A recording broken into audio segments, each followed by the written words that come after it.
there's like that speech that he's reciting from Malcolm X. It's like the government has failed you or whatever. I'm like, hell yeah, the government's failed us. Like, anyway, where's my stimmy check? Yeah.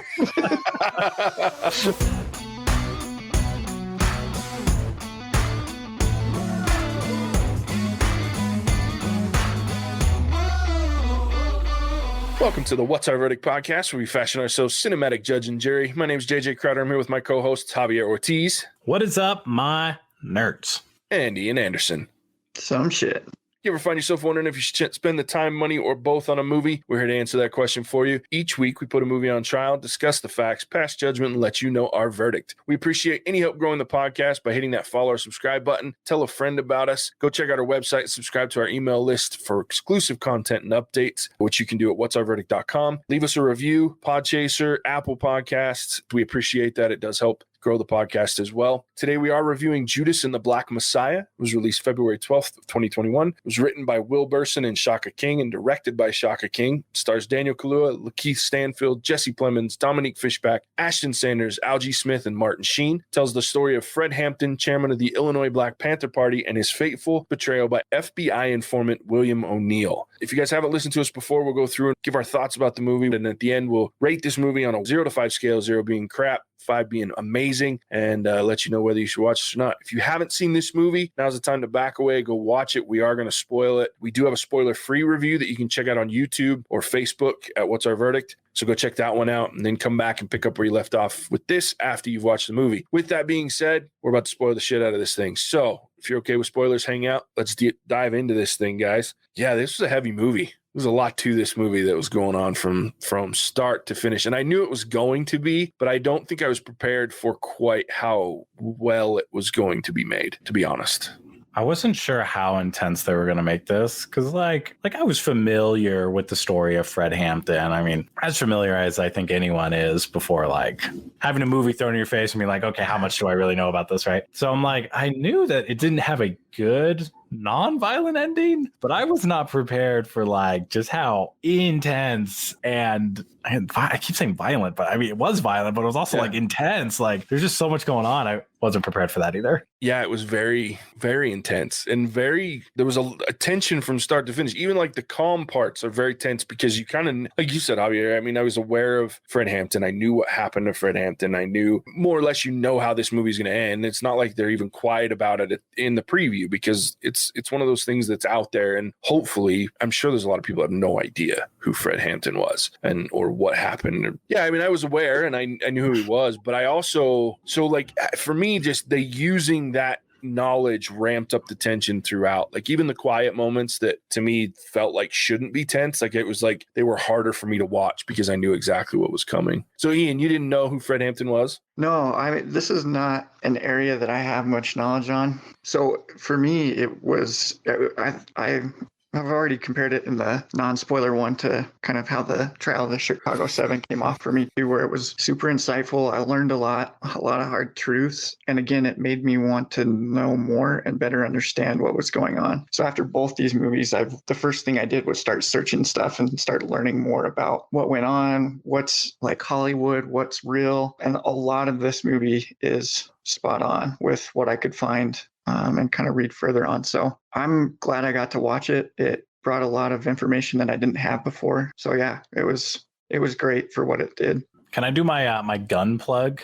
Yeah, let's get it out of the way now. I like it. Actually, I didn't have any issues with like the way guns were used in this. So honestly, I wasn't paying that much attention. I was more paying attention to people dying. So again, that speaks to the quality of this movie where there was like all sorts of guns in here. I wasn't counting shots. I wasn't watching how they were using the guns. I was like super concerned about who was dying. Anyway, the part about guns that I wanted to talk about was in the beginning when Fred Hampton was talking about like the difference between revolution and reform, right? And he brings up, he's like, his idea of reform or revolution is a Colt 45, right? Or, give me a gun and I'll give you a revolution type of thing.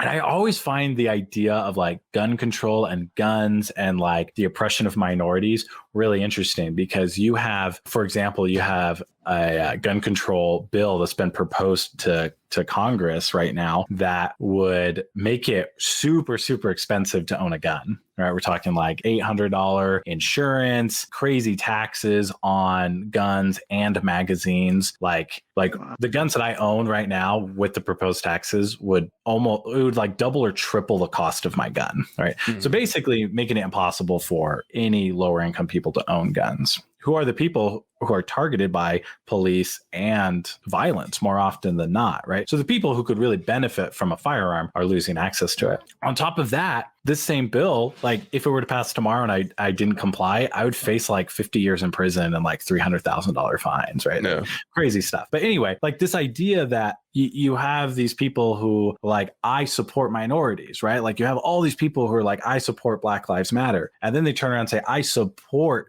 big government and huge government regulation. I'm like, well, it's this huge government regulation that's making it impossible for these minorities to defend themselves against that government, against other oppressive groups, right? So anyway, my gun plug is stay strapped, guys, right? Like make it easier for people to have guns, right? Like one takeaway from this movie is the only thing that stopped the police and the FBI from just absolutely obliterating the Black Panthers in the first 10 minutes of this movie is because the Black Panthers were armed.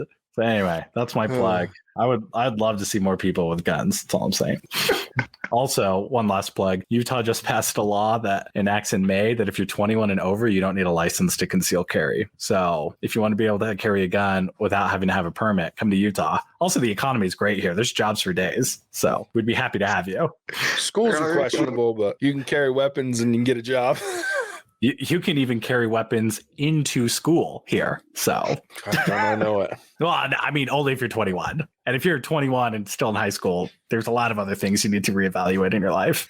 Yeah, that's true. So it's interesting, Ian, that you bring up the trial of the Chicago 7, because obviously we're overlapping stories here a little bit. Fred Hampton was portrayed in the Trial of Chicago 7 movie briefly. He was a background character that was in the trial while Bobby Seale was there. And then on the flip side, they mentioned Bobby Seale throughout this movie a number of times, specifically at the end when they were trying to get Fred to flee the country as well before he was supposed to go back to prison and ultimately was murdered. But yeah, so there's a lot of overlap, and obviously it was a very crazy time. I think one of the things that stuck out to me, and you kind of mentioned this too, Ian, is the fact that I knew I was going to want to do some more research. Like I said, I knew a little bit about the story and what had happened prior to, but that's why I was like, I mentioned in the spoiler free that I went in and did research prior to watching the movie because I was curious. I wanted to go in. Normally I watch them with a grain of salt going, there's a good chance there's some serious artistic license that's being taken with this story. We talked a lot about that with the trial of the Chicago 7 as well. And there was quite a bit more with that one than what I've read with this one. So everything that I've been reading with this one is there's only a couple of things that were off as far as that artistic license, one of which being something that I mentioned again in the spoiler free, that being the age of the actors versus the age of the actual men being portrayed. So Fred Hampton was somewhere around 19 when he met, probably around 19, 20 when he met Bill O'Neill. And Bill was 17 when he got arrested. And then months later, he started working for the FBI. And that was one of the biggest,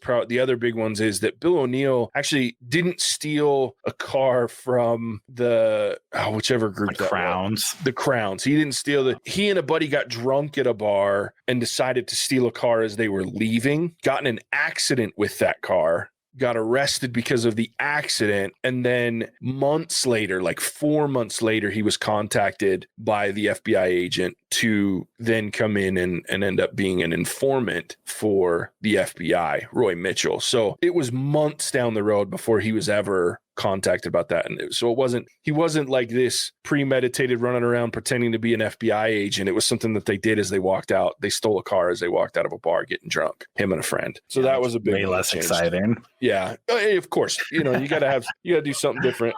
And then another piece that they talk about that was different was actually something that they were going to do at the end of the movie. So the writer and director were planning on having the raid on Fred Hampton's home be, the typical Hollywood raid, like FBI agents flying through the windows, doors getting kicked down, shit like that. And they went and spoke with Fred Hampton's widow quite a bit during the the filming and the writing. And she said, no, that's not how it was. She said they just came in through the front door and just started shooting. It was very nondescript. It was she goes, so they changed it from, and it was mostly Chicago PD. The FBI arranged it, and there were some FBI agents there apparently, but apparently a lot of them that were there, what I was reading was Chicago PD that was mostly involved. But yeah, she said, that's not how it was. She goes, they just came in the front door. We heard the front door open. We heard people moving throughout the home, and then they just lit up the house with gunfire. Like, it was just crazy gunfire. There was like and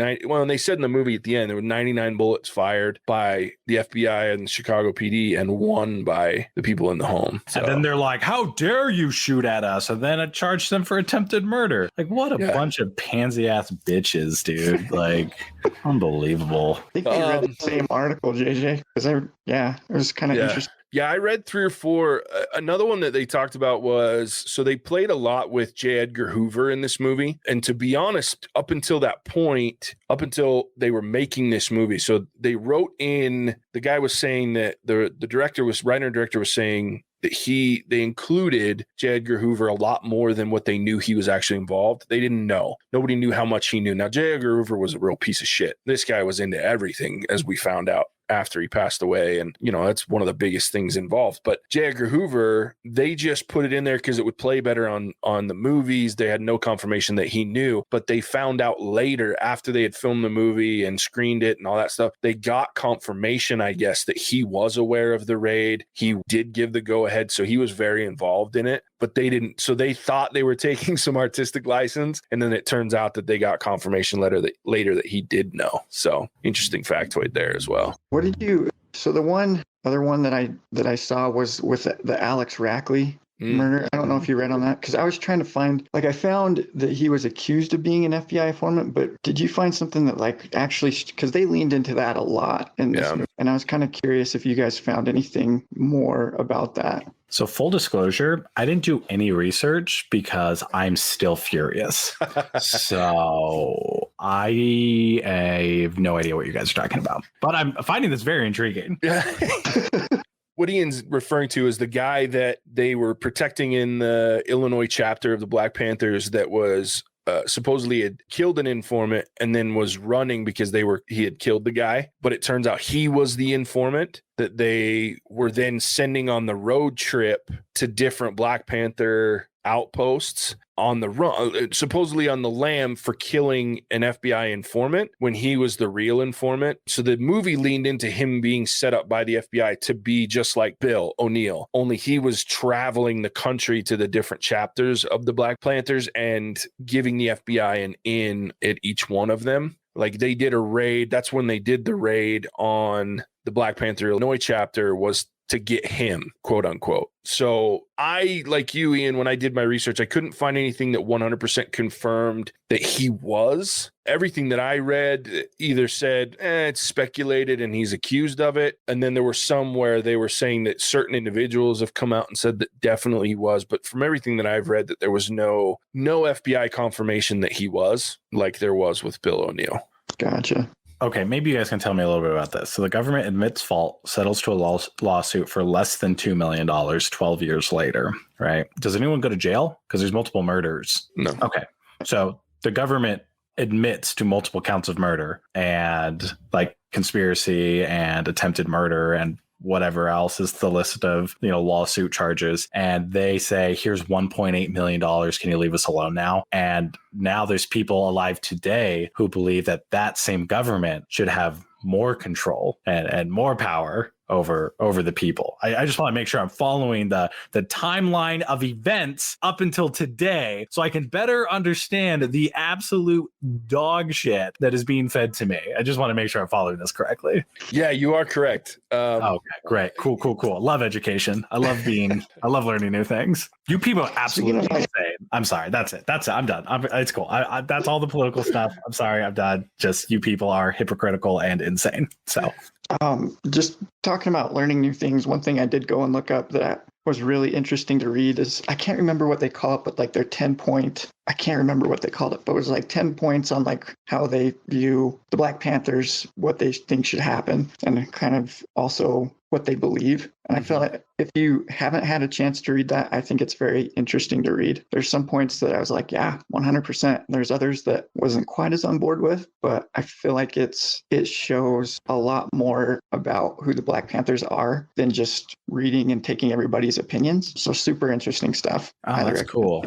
Yeah. Yeah, that's a list of things that like they believe, like in the beginning of the movie, they recited it a lot. Yeah, they put all that together, and they kept referencing like their 10-point thing in the movie, I think, but I don't know if they actually like talked through it. But reading it in detail is super interesting. That's fascinating. Dude, watching movies like this, I'm like, am I an anarchist? The answer to that question is, Javier, if not 100%, you're damn close, sir. and I support you 100%. I think it's fantastic. I'm an anarchist, but I don't have the balls to do anything about it. Like I'm all bark no bite, right? Like I get on this podcast and I shout at people, and then I just like go to my 9 to 5 and like there's like that speech that he's reciting from Malcolm X. It's like the government has failed you or whatever. I'm like, hell yeah, the government's failed us. Like, anyway, where's my stimmy check? Yeah. Javier, that's a great segue. Well done, sir, because I think the thing that stuck out to me the most is, yes, I knew the name Fred Hampton and I knew the situation, but I didn't know a lot of details. And that's on me in as far as the man goes, right? I knew the story, I knew the history vaguely, but I knew next to nothing about Fred Hampton himself, and especially his age. Like I was shocked. Like I wasn't shocked when I watched the movie, when I saw the previews for the movie and saw, here's Daniel Kaluuya playing this. I love Daniel Kaluuya. He's been great in everything I've ever watched him in, but it didn't shock me to see him in this role until I started doing this pre-research and realized how young Fred Hampton was. And it blows me away because they did such a good job in this movie portraying. I went back, and something else I did is I went back and read some of the accounts of his speeches and the things that he was saying, and like you could hear them at the end of the movie, like recordings. And this was I had no idea how young he was. And again, I go back to like I was talking about in the spoiler free. I'm 40 years old. I'm a pretty educated man, though it doesn't seem like it most of the time because I act like a fucking hooligan most of the time. But I'm fairly educated, fairly intelligent, and I can't even fathom at 40 years old, relatively mature, having been a leader in businesses. And, I don't have kids, but I have nieces and nephews that I have no problem helping to teach some life lessons to. So I'm not afraid of that kind of responsibility to a very small personal degree. I cannot imagine leading an entire chapter of people that are so challenged and so taken advantage of and shit on. And especially at this time when they were fighting for such a powerful thing that is naturally is theirs, right? The human rights are human rights. So for us to say they're having to fight tooth and nail for human rights, even this far into where we are post-Civil War, which that sounds like it should make more of a difference, which we know it doesn't. But at the same time, this is at his oldest time when he was murdered at 21 years old, which means from the time he was 19-ish, 18, 19, this is a man leading a group, bringing groups together to form the Rainbow Coalition of grown-ass men and women that are far older, had far more life experience than he has, but he was trying to do this in a very peaceful way. He attended all of his meetings with himself and his people that were part of the chapter of the Black Panthers, not having weapons when they went in, and to just do it in such a mature, very strong and powerful way. I was very blown away, and it added a level of knowledge that just deepens the respect for what you have with what Fred Hampton did, and the unfortunate fact that he was assassinated and not allowed to continue to progress and make those changes. Not a big socialist guy, but at the same time, I'm very much in line with a lot of the things that he talked about as far as we as people supporting each other will be far more powerful than ever trying to rely on a government to support us. So that really stuck out to me. I think one of my favorite parts about this, how do I put this? It's one of my favorite parts about Fred Hampton as he is portrayed in this movie is what you mentioned about the Rainbow Coalition. Because I think a lot of leaders, and this is typically what you see most leaders do, is they draw a line and say, this is us, this is them, this is what we are, this is what they are. But what I loved about Fred Hampton is he's taking those different groups and unifying them. So while others were doing like line in the sand, you're either here or you're here. He was taking people that typically didn't come together and bringing them together for a common cause. And I had no idea about the Rainbow Coalition, but I thought that was the coolest thing. That was awesome. That was one of my favorite scenes is when, I don't know what the group is, but it's the Southern Confederate guys, right? It's a giant ass Confederate flag, and other Black Panthers are like, that makes me sick. Like, I don't see a flag hanging there. I see my, great grandfather hanging from a tree, right? And there's like a back and forth. And then Fred is like, what would have happened if, these two groups came together and slit the throat of the master? We probably wouldn't be in this ghetto, right? And so like that must have infuriated Fred Hampton to walk into a room and there's a giant Confederate flag and knowing like the meaning behind that. But he was able to put that aside, like those immediate feelings, and say like, we are after the same thing, right? We come from very different backgrounds, but we're after the same thing. And I thought that was such a powerful scene, right? Because today, like Ian's saying, even today, you have people drawing lines in the sand, right? You have people on social media all the time. Like, you can't say that you're an advocate for minority rights if you don't advocate for all of them, right? I'm like, that's bullshit, dude. That's not even remotely true. And putting that line in the sand is dangerous, right? Like, you're either with us or you're against us. And that's not true either, right? Like, I am not a huge Black Lives Matter like supporter, but I am a very anti-police brutality supporter, right? And I feel like I've been able to come hand in hand with a lot of people that share that ideology, even if I don't share 100% of theirs and they don't share 100% of mine, right? And that's good enough. Like, yeah, I don't know. I agree with you, Ian. Like, I love that part of this movie. Watching him bring all those people together, that was powerful for me. That was so cool. Because he's like, the real enemy is, the government. The real enemy is the police. The real enemy is like this is the real enemy. We are not enemies to each other. I thought that was so cool.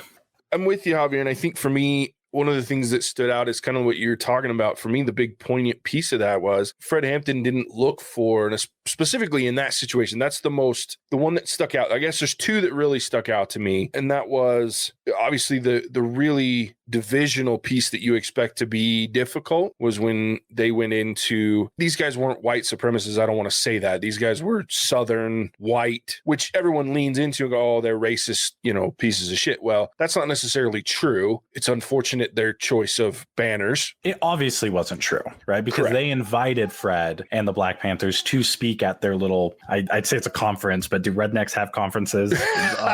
No, they're get together. They're hoedown. They're hoedown. There it is. So like, they're clearly not racist, and they defend the flag of like, it reminds us of our Southern heritage, which, like, I'm with you, JJ, not a great way to remember. Like, maybe, I don't know, there's things that are Southern, like grits. Just have a flag with grits on it. And grits are delicious, so I support that fully. I have an issue with that flag, not because I understand. Look, again, I lived in the South, and I've heard that argument. Well, it's part of my Southern heritage. Yeah, but it's a bad part of your Southern heritage. So let's not lean into that. There are things you guys have so many good parts of your heritage. Seriously. That's not one of them. Yeah, there's a lot of cool shit that you could talk about and use as part of supporting the fact that you're from the South without being an asshole. I mean, and that's just, it is what it is. But anyway, for me, you walk into that meeting and you expect the tension, but when they meet with the Crowns, that was an interesting. Now, there were two things, and one thing that I didn't like was, and I think this is one thing that I wish that they had done differently. I understand the reason for the stealing of the car at the beginning and how he pretended to be an FBI agent in the Crown bar added to the tension and made it so he, there was, but I didn't like that was the main reason that you felt the tension, because you were like, oh God, this guy's going to get outed as a rat, right? I wanted the fact that there was tension because these are two different groups of the same race, of the same belief system, with subtle differences. And to your point, Javier, what we do as groups even today, and what we saw in this movie, is we're so quick to identify the things that we see differently and not the things that we see the same, which creates more of a divide. When what Fred Hampton did was look for the things that were similar, the things that we had in common, and then that unifies us much faster than you can even realize. Once you realize that there's common ground, regardless, that common ground can unify and make you very powerful. That was the big part with J. Edgar Hoover, and why the FBI and the police were so afraid of the Rainbow Coalition, and why this man had to go away, was because you now had Puerto Ricans. He was unifying all of the different Black movements and the civil rights movements. He had the whites grouping up with it. I mean, this is a dangerous thing for a government that understands that they're doing shit wrong and they're not doing things well enough. Of course, that's frightening. And so for me, I think that's what we do today worse than anything, is we're so quick to lean into our differences that we forget that no matter how different we are, there's probably some common ground there that would make us better people and make our lives better and make the world better if we would lean into that as opposed to just finding what makes us different. Yeah. No matter how different we get, the government is still fucking us in the ass. Right. We can all agree on that at least, right? I can always count on your eloquence, Javier.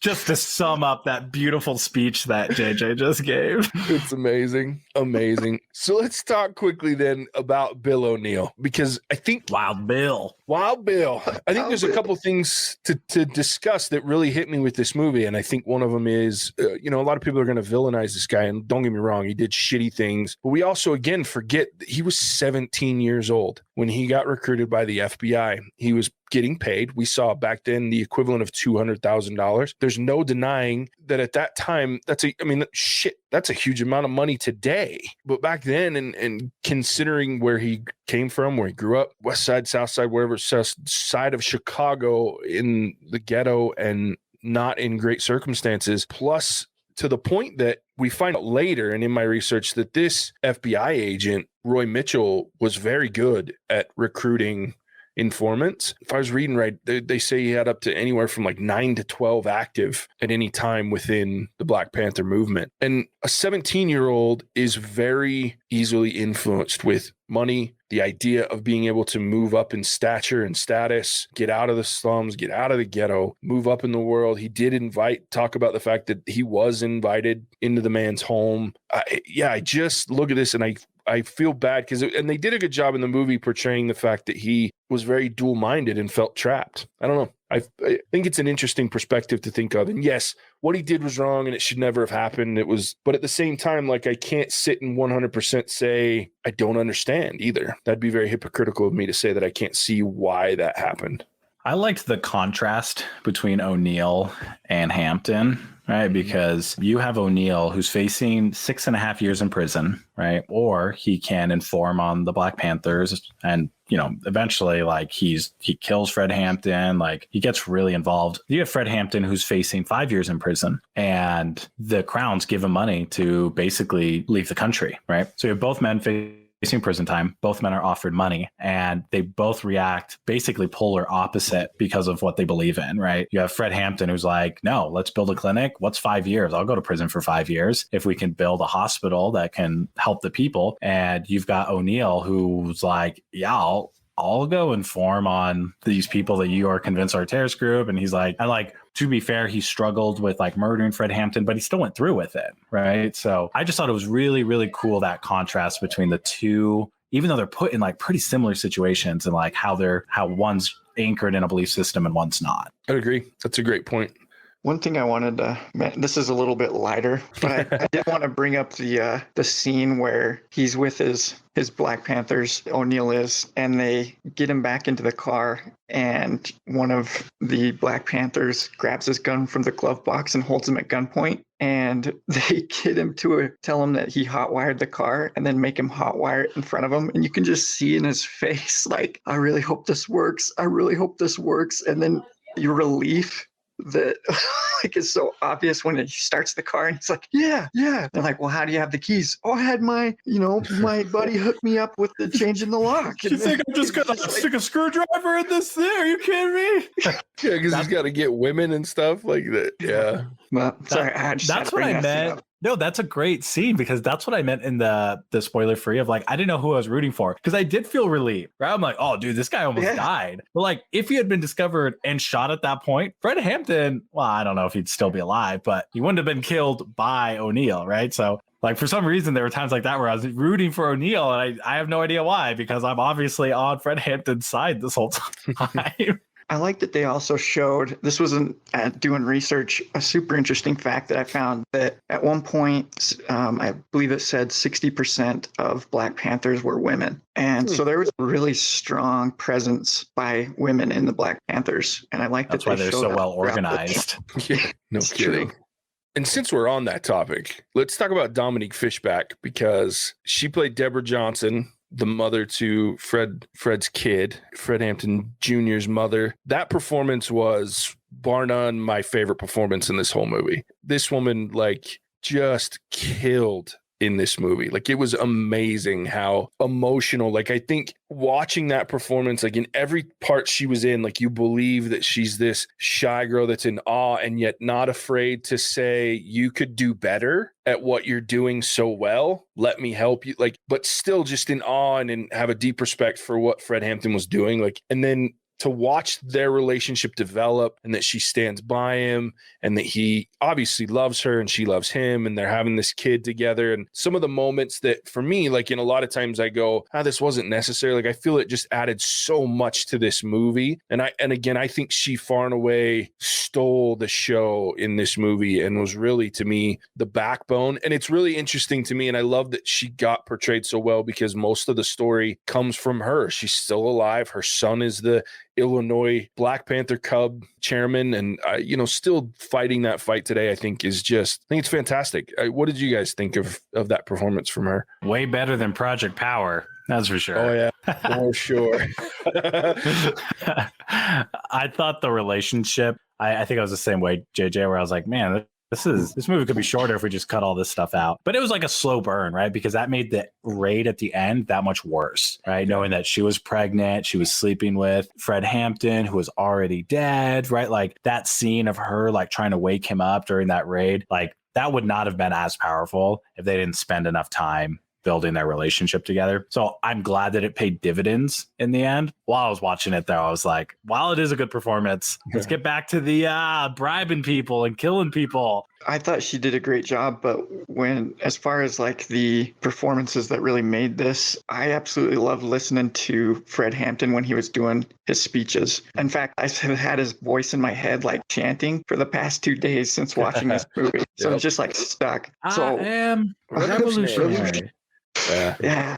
Those were really powerful moments. You could see how involved emotionally everybody was in the crowd. Like, it was really cool to watch him give those speeches. For sure. And I don't want to take anything away from Daniel Kaluuya or even Lakeith Stanfield, because their performances were also extremely powerful and amazing performances from acting. Like you said, I keep thinking about those speeches, and even Lakeith Stanfield, who played Bill O'Neill, like, he gave such a tortured performance throughout. Right. Like at one moment he's admiring, the FBI agent, wants to be like him. And then the next minute, like he's admiring Fred Hampton and wants to be like him. And I think when I say that she stole the performance for me is just because she's a secondary character in the story, right? When it comes down to it, she's not in real life, obviously, but in this movie, and as it's being portrayed, she's a supporting actor. And yet every time she was on screen, I found myself watching her, even in that moment, in that speech that you're talking about, Ian, where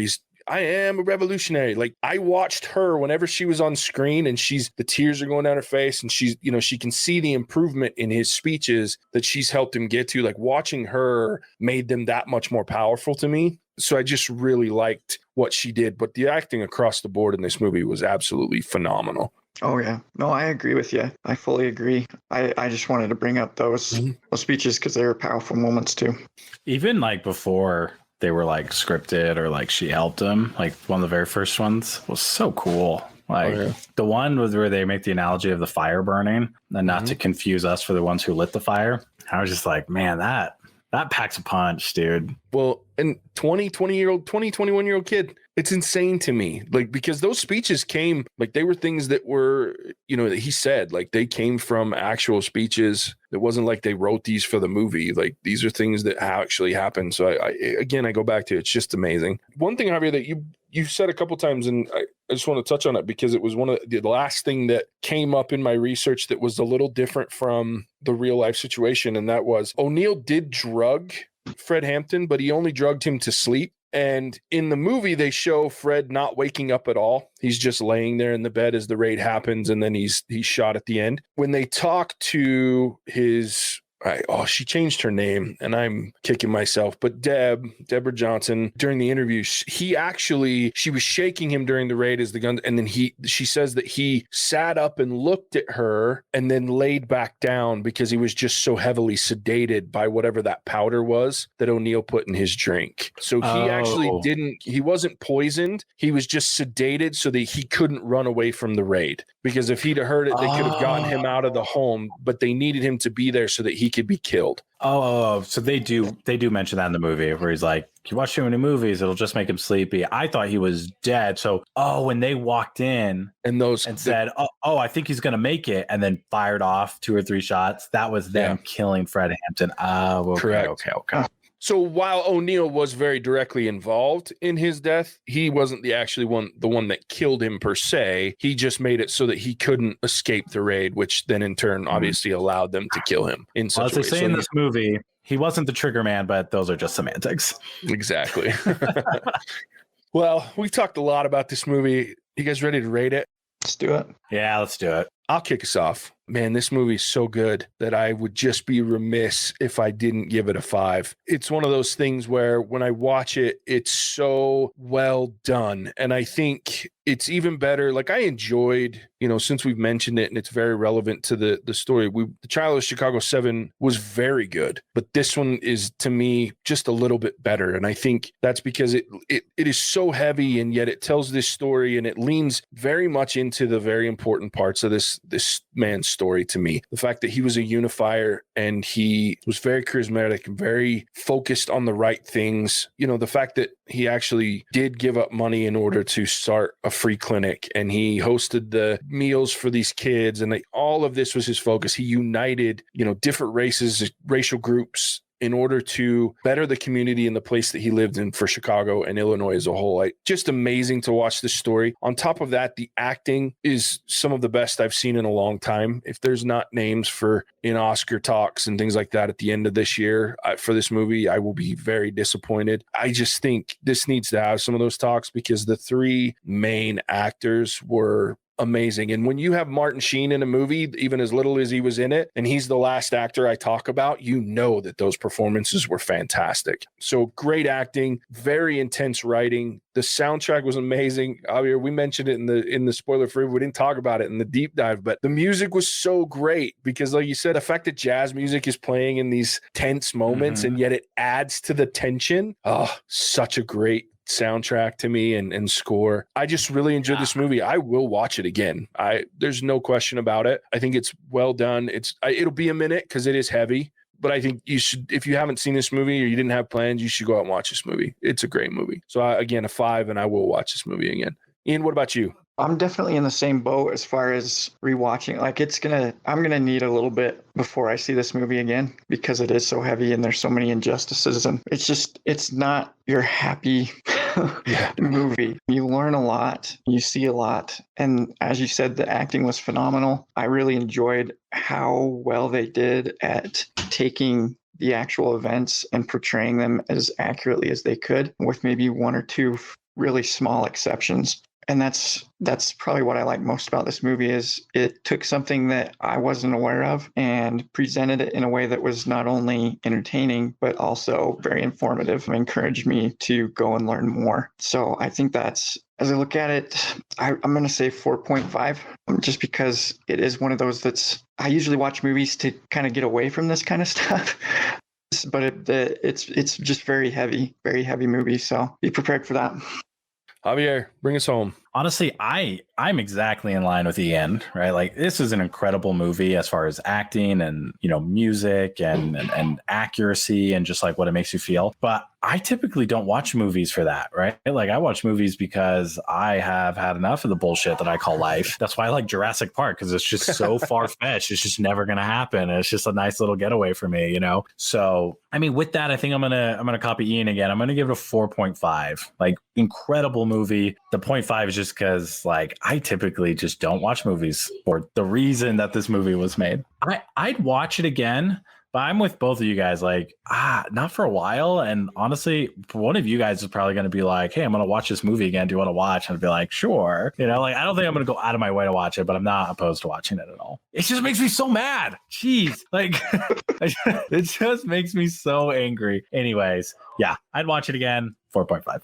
Yeah, I get you, Javier. It's a terrible moment among many terrible moments in our country's history, but it's so well played out. Great movie. Go check this thing out. Like I said, it's on HBO Max for a limited time, and it's also available in theaters. Probably on all of the streaming here in the next probably month or so. Once it gets past its HBO Max playtime, but you should definitely check it out. It's worth it. Also, check us out. Moving forward, you can find us on Instagram, Facebook, Twitter at What's Our Verdict. You can check out our website, whatsourverdict.com, where you can sign up for our newsletter, get updates for what's coming soon, as well as some additional exclusive opportunities to listen to us mess up as we're trying to record. It's quite funny. Probably some episodes coming soon. Next week, be sure to tune into another episode on What's Our Verdict of The Blithe Spirit. It's an up-and-coming comedy based on an older movie and a play, so it should be interesting. After that, guys, let's go ahead and talk about it let's get it out there. After that, our episode following that is our 1-year